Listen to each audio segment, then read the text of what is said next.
আসসালামু আলাইকুম সুপ্রিয় দর্শক শ্রোতা। বিশেষ চাহিদা সম্পন্ন দশরথের রক্তে প্রাণ বাঁচল রহিমা বিবির।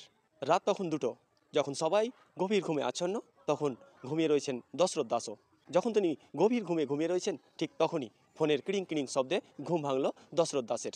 জানা গেল দশরথ দাস জানতে পারলেন যে তাকে রক্তের জন্য ডাকা হচ্ছে। দশরথ দাসের রক্তের গ্রুপ ও নেগেটিভ, খুবই বিরল, সহজে পাওয়া যায় না।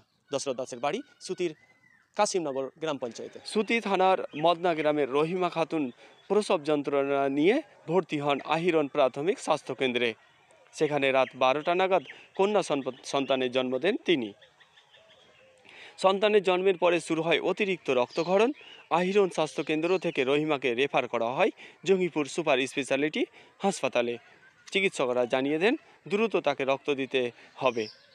ততক্ষণে ঘড়ির কাঁটা পেরিয়েছে রাত 1টা। মানবতা ফাউন্ডেশন ট্রাস্টের কর্ণধার কবির আলীকেই ফোন করা হয়েছিল রহিমা বিবি রক্তের জন্য। যখন কবির আলীকে রক্তের জন্য ফোন করা হয়, তখন গভীর রাত প্রায় 1টা।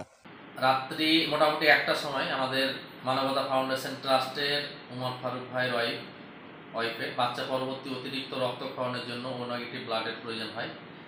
সেই সময় বিভিন্ন জনকে ফোন করেও কবির আলী রক্তের জোগাড় করতে পারছিলেন না। হঠাৎ করে তার মনে পড়ল দশরথের কথা। দশরথকে ফোন করেই তিনি জানতে পারলেন মাত্র 3 দিন আগেই দশরথের 3 মাস অর্থাৎ 90 দিন রক্ত দেওয়া পূর্ণ হয়েছে।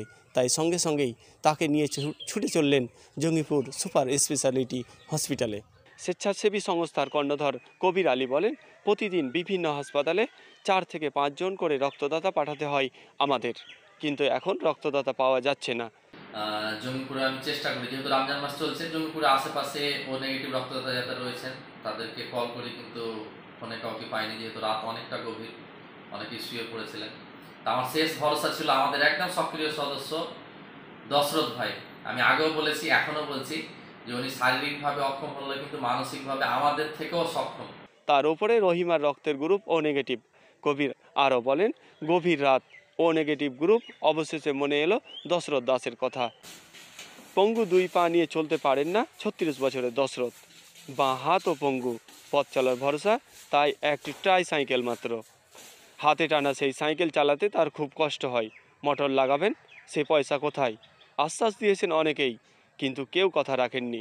এই নিয়ে 10 বার রক্ত দিলেন তিনি। আমার 10তম ব্লাড দান। প্রতিবারই কোনো না কোনো মুমূর্ষ রোগীর প্রয়োজনে এভাবেই ছুটে যান তিনি। দশরথের সংসার বলতে মা ও বাবা। দশরথ বলছেন, উচ্চ মাধ্যমিক পর্যন্ত গ্রামের পাশের স্কুলেই পড়াশোনা করি, এরপরে আর এগোতে পারিনি। মায়ের কাছে শুনেছি আমার বয়স যখন দেড় বছর, তখন পা অসাড় হতে থাকে। অনেক চেষ্টা হয়েছে, চিকিৎসা হয়েছে, কিন্তু কাজে আসেনি।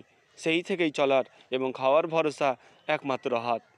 একটি ট্রাইসাইকেল রয়েছে, কয়েকটি ছেলে মেয়েকে টিউশন পড়িয়ে যা পাই সেটাই আমার আয়। ইচ্ছা থাকলেও কারো কোনো উপকারে আসতে পারি না, কিন্তু রক্তদান তো করাই যায়, তাই রক্তের প্রয়োজন পড়লে ছুটে যাই। ওরা যখন বিপদমুক্ত হন তখন আনন্দে ভরে উঠে বুকটা। এটাই আমার সবচেয়ে বড় পাওনা।